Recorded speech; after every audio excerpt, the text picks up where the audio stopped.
I'm Joe Simone, president of Simone Development Companies. I am proud to serve as a volunteer leader of the American Heart Association's Heart of New York City campaign.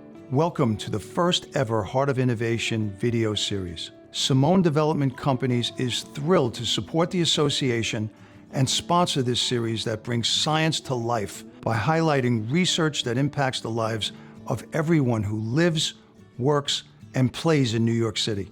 Science is a pillar upon which the American Heart Association was founded in 1924, and it will always be part of the association's ongoing legacy.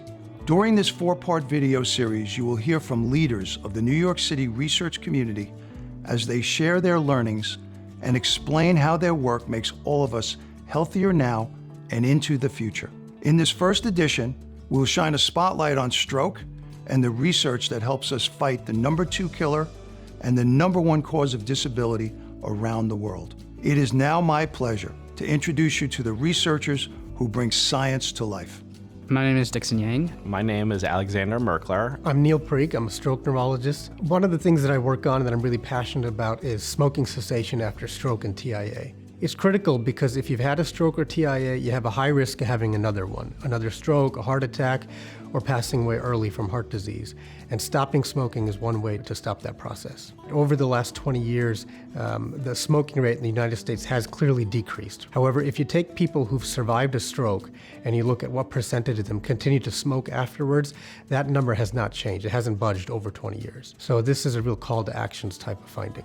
One particular interest has been something called food swamps. Refers to basically an area where there's a lot more retailers that sort of sell unhealthy foods, like fast food restaurants, relative to healthier food retailers, such as grocery stores. There may be an association where living in a food swamp leads to an increased risk of stroke or heart disease.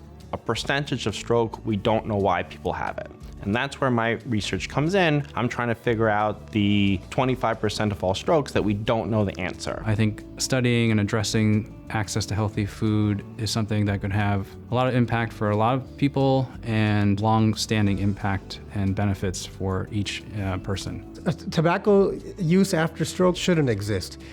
To be able to help people stop smoking is a really easy way to help them improve their overall health and to help them prevent additional strokes. And so really, if it wasn't for the American Heart Association, I wouldn't have been able to do this type of research to try to help the community. This type of research is hopefully going to help both the patients and the physicians in trying to prevent stroke.